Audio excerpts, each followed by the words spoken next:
Uh, it's a great day, June 4th. Yesterday was my birthday, and I feel like we all have these rituals that we jump into for our birthdays. At least I always have, and I always do.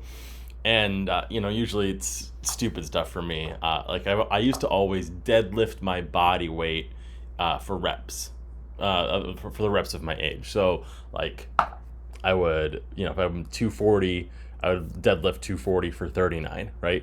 Yesterday, though, I changed it up. I'm like, you know what? My goals are shifting as I get older. I don't really care about how much I can lift anymore. I care about how my body moves and how I feel and all sorts of other things. And so I actually, for the first time in probably, 20 years, I didn't do that. And it felt kind of good, to be honest. I had the gym to myself. I was working out. I did a lot of great mobility stuff, still lifted heavy and hit it. But one of my other favorite things I do is I write to myself. I'll sit down and I'll give myself advice for from the last year, what I've learned, and it usually comes in the form of my age and tips, right? So things that I've learned. And I thought we'd go through them all. I posted this up on Twitter as well on my account. You can follow me there. It's just my name, Keon Amelie, because when you got a weird name, you get it everywhere. So, first one, we're just gonna go through all the 39 tips. Some of them I'll just read because that's what they are, but some of them I might expand on. So, there's some good ones in here. I think some stuff that you can really help that can help you and help you get going. Real quick, I'm gonna turn this computer on Do Not Disturb because I'm getting some texts and I don't want to. All right, tip number one. Don't stop writing. It's how you develop and grow. And, shocking from a guy who teaches writing to entrepreneurs. Shocking from a guy who says your book is your greatest resource. Shocking, I know. Especially as we enter into the AI era, as we enter into this new world. Like we're at the equivalent of the .com boom. We're in the midst of it. And I think what's going to happen, especially for you, especially for people who give a damn about their audience, you are going to need to differentiate yourself in such a profound way from all the AI stuff that's going on. And the fastest way to do that is by finding your writing voice, by speaking well, by performing well, by not using AI as a crutch, but use it as a tool. So never stop writing. That's number one. Number two, don't let other people set your agenda. This is your life. Live it how you want to live it.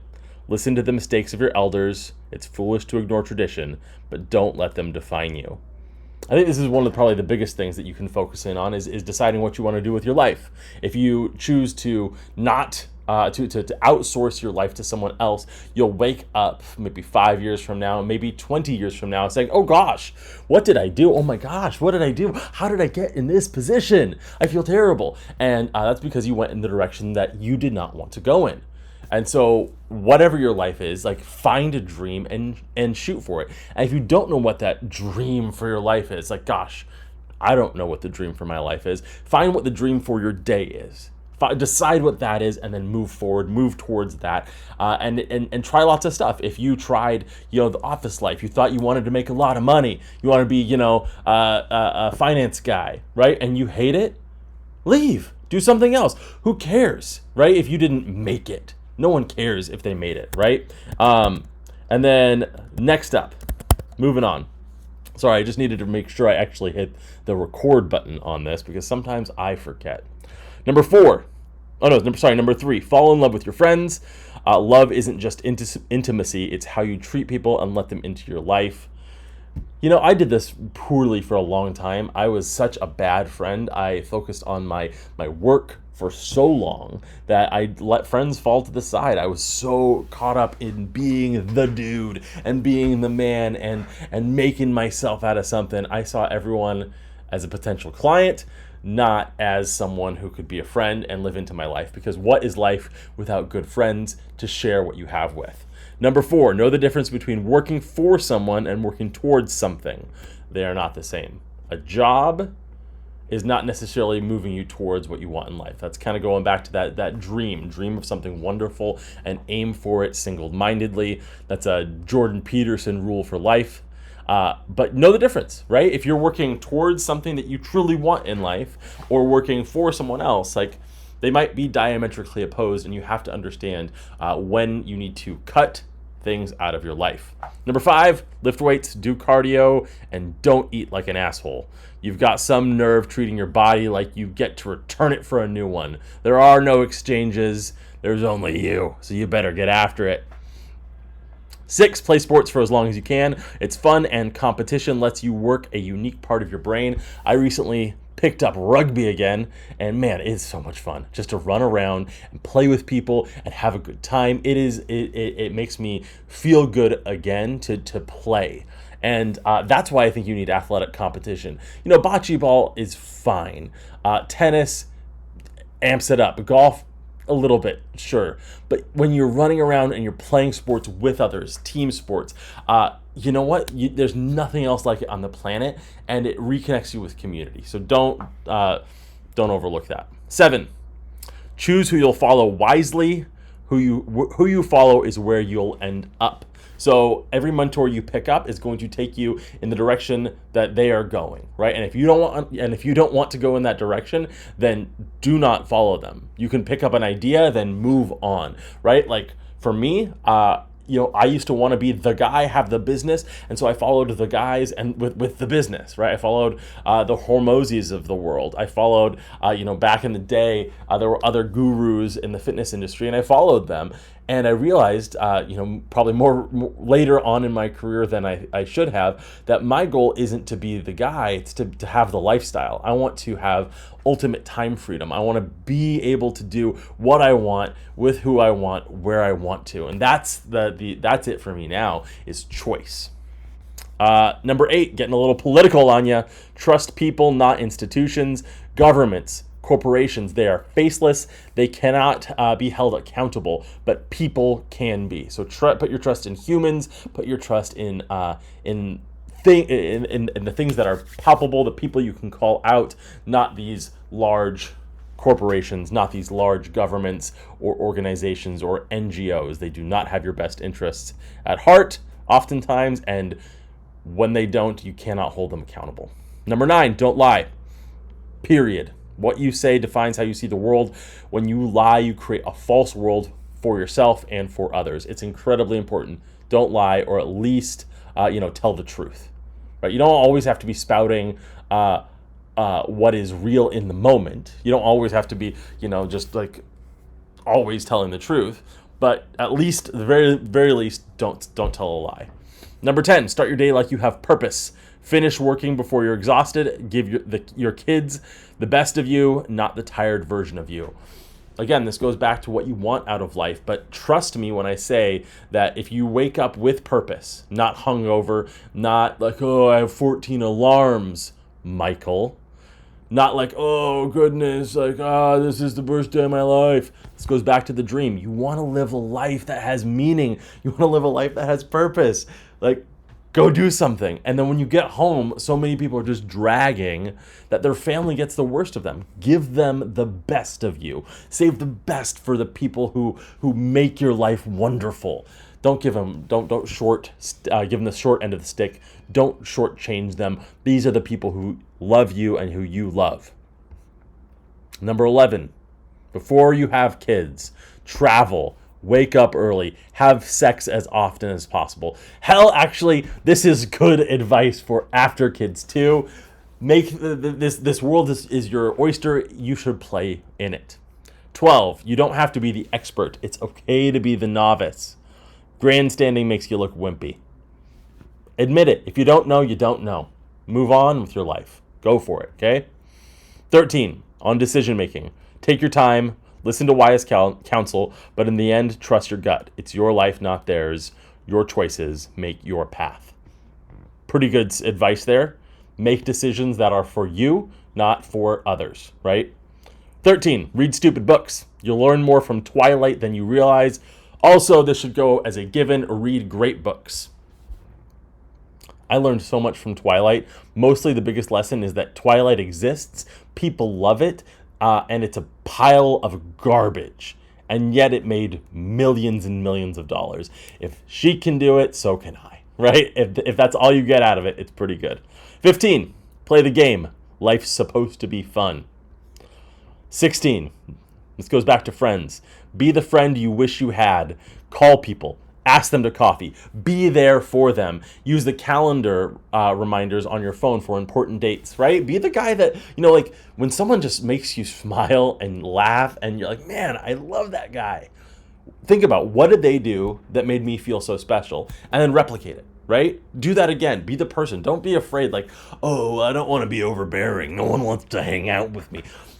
Screw that. Have fun. Make it joyful. Live your life. 17, know when it's time to go. If something needs to end it. 18, be bold, not loud. Be bold, not loud. We're in the age of loud people, aren't we? Everyone is clamoring for attention, and no one is actually willing to make bold and courageous choices that move the needle forward for humanity. So my charge to you is don't worry about the loudness of your actions, worry about the courage and the boldness that moves you forward. 19, get outside more than you think. Every day for an hour is a good start. Trust me, the more time you spend outside, the more time you realize that you don't want to be inside. 20, be careful which substances you rely on for performance and relaxation. All you really need is water, food, sleep, and friends. The other stuff can and will break you.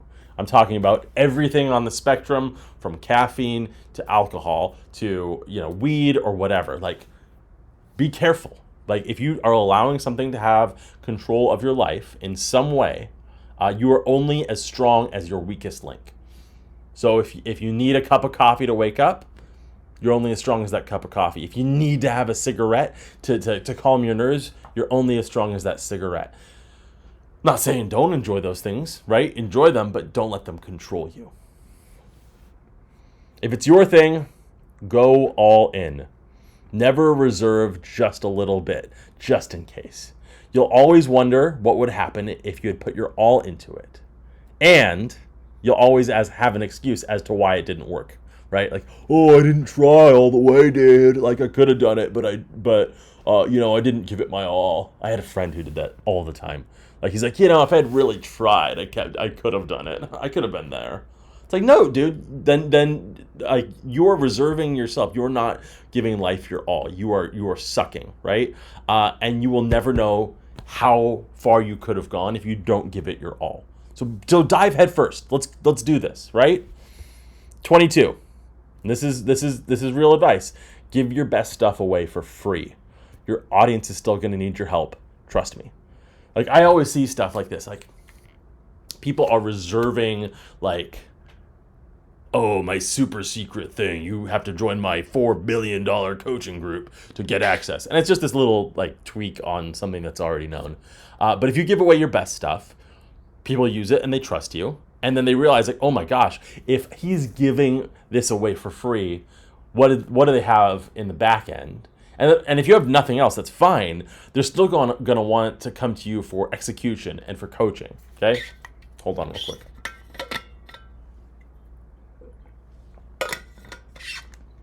Now, another one on friends. Charge your friends full price. Do it. Trust me on this. If they are your friends, they will not ask for a discount. And if they don't buy it, then it doesn't have value to them.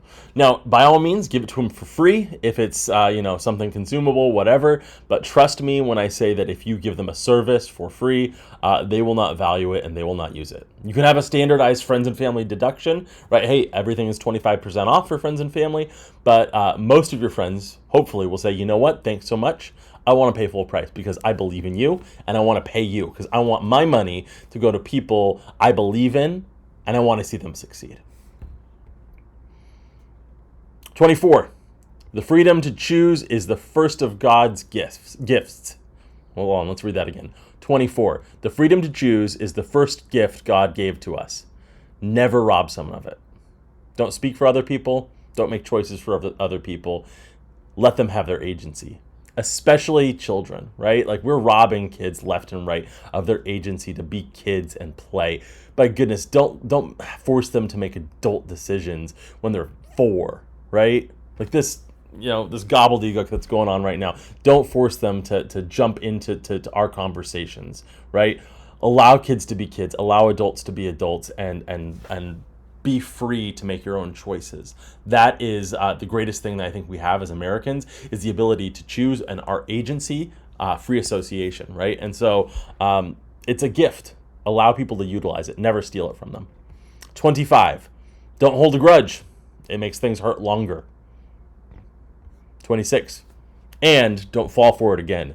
They told you who they were the first time. Forgive them, adjust your behavior, and don't sell them off. That would be also moronic. Set new boundaries and fix it. I believe people can change. I am personal proof of change in my life. From a selfish idiot who lost everything to, I think, someone who cares deeply, even more so than I did before the pandemic. I became someone who, if you know my full story, and I put it out there, I lost everything. Everything I had put value in was gone. And my hope for you is that you can change too, right? If you are stuck in a situation that you don't know how to get out of, like, seek help, and stop being a jerk. Okay. 27. Mentors should help you where you want to go, not where they want you to go. Step 1, going back to the beginning, knowing what you want. If you don't know what you want, you can't get there, right? It goes back to Alice in Wonderland. When she asked the Cheshire Cat which way I should go, and she said, and the cat asks, well, where are you going? And she says, I don't know. And then he says, well, it doesn't matter which route you choose, right? So if you don't know what you want out of life, then it doesn't matter which route you take. But start deciding, start trying things. Like I said, trying things will help you refine where you want to go, and it doesn't matter how old you are. It doesn't matter if you're 18 or 81, you can still make a difference, and you can still forge a new path. 28. Getting there, guys. Live for the dream, not for expectations. So what if you never make $1 million bazillion dollars? At least you went for it. Try harder, right? I think, man, when I was writing this yesterday, I think I was focusing on the dream. I think you can see that the dream is it, guys. That this life, as I get closer to what some would consider the halfway point in it, this life, you get one chance at it. And so why not go for it? Why not try something big? Why not experiment? Why not fail? Why not love deeply and fail massively? Give it a shot. What do you got to lose? 29, you're never too young and you're never too old. Go for it. Man, I was into it. Number 30, listen to the opinion. Number 30, listen to your opposition as if they were correct. Never assume you know everything. They'll trust you more, and the chance you'll have a transformational conversation increases tenfold. I have a rule for myself: never enter a conversation unless if I consider that I might be 100% right. Right? If I think I'm 100% right, then I have no place in that conversation, because all I'm trying to do is convince you that I'm right and screw you. But if there's a chance, right? Go back to Dumb and Dumber. You're saying there's a chance. If there's a chance that I might be wrong, then we are going to have a fun interplay. If we choose to listen to each other and not just try and one-up each other, we're not spouting, positions of a weird group that we happen to be a part of, be it political, religious, or whatever. We're just humans having a conversation that is life-changing. So always assume that the person across from you may know more than you. They do, I guarantee, in some way, and they are your superior in some way. Even young kids, they have something in them that you don't have. So always go into a conversation with that. And hey, maybe they're right. Maybe they'll present something new. Like, try it. 31. The structure of your days is the structure of your life. Be disciplined where it matters and lax where it doesn't. Discipline in all things is a hoax. That's a big statement. Discipline in all things is a hoax. Some people say how you do one thing is how you do everything. I guarantee you how I wipe my bottom is not how I write. Right? I mean, what a ridiculous thing to say. How you do everything is how you do, or how you do one thing is how you do everything. Please, we can do better than that. It matters, right? Like, sometimes you aim for C's because passing the course is more important then get excellence in that course. I understand shooting for excellence in all things, but if you only have a finite amount of energy and finite resources, it is silly in my mind to give things that don't deserve 100%, 100%. Maybe that's controversial, I don't know, but I would like to have my world in proper order, where I love people, I love my God, I am grounded in my humanity, and I want to help you. Those are the things that matter, right? My relationship with my wife and my kids and my friends. That's what's that matters to me. The algorithm, right? Who cares? I'm not trying to game the algorithm with this. I mean, you have me stuttering all over the place in the last 30 seconds. Of course I don't care what the algorithm says. I just want to help you. Okay? Moving on. 32. Got this one from Layla Hormozi. Love her. She's a great woman. Talk about the elephant. The only power it has over you is silence. If there's an elephant in the room, its power comes because you're not talking about it. So have the conversation. Do the hard things, right? Make a choice that you're not going to allow some unsaid whatevers to control your life. That's foolish, right? That's fearful. That's acting out of, worry. That's not living your life from the chest. That's not living your life with gusto. That's not being bold. Bring it up. Have the hard conversation. Who knows? You might turn an enemy to a friend. 33. Do the stuff you don't want to do. Not first, because that would be insane. But do it before it drags on your soul, right? So, you got to do a P&L. Do the P&L, right? Read the P&L, understand it. You got to do your taxes. Do your taxes. You got to do it. The longer it stays with you, the more it drags on you, right? You got to have the hard conversation. You got to fire the employee, you got to go talk to someone about their performance. Do the hard stuff. It matters. 34. Wrestle with your ideas. The weakest position is a fixed position. Hold core tenets, but be flexible. So core tenets, for Christians, Jesus died, rose again, he's Lord of all. That's a core tenet for us in our faith. But the stuff that people fight about on the periphery, they make that the full thing and they battle it and they're like, you're wrong, no, screw you, you're wrong, and they go crazy. That's peripheral stuff, right? That doesn't move the needle forward. It doesn't help humanity. Having these minutia hair-splitting debates, it's not going to help anyone. Help people move forward. 35. Be careful about who you share your go up goals with, but share your gonna quit goals freely. Go up goals, I'm gonna be a millionaire. I'm gonna do this. I'm gonna do that, right? Where you're going. Be careful about who you share those with, right? Because people like to tear each other down. People like they take joy in seeing other people fail. It's a weird thing. There's the whole fail army on YouTube. There's these fail videos and compilations. Not a good look, right? So be careful with who you share those things with. Make sure it's someone that really loves you and wants to see you succeed. And then, but you're gonna quit goals, right? I'm gonna quit smoking. I'm gonna, quit whatever bad habits. Share those freely because then you have more support in your life. I would consider, just to clarify, weight loss. I think that's a go forward or go up goal because I've had so many former clients fail because of friends who undercut them. And so don't be surprised if you share your lose weight goals with people and they undercut you. It's a weird thing. 36, don't be afraid to fail. Be afraid of never trying, right? Kind of corny advice, but it's true. 37, your mistakes don't define you. Your work doesn't define you. Your stuff doesn't define you, right? All that doesn't define you. It's kind of like this quote I have behind me.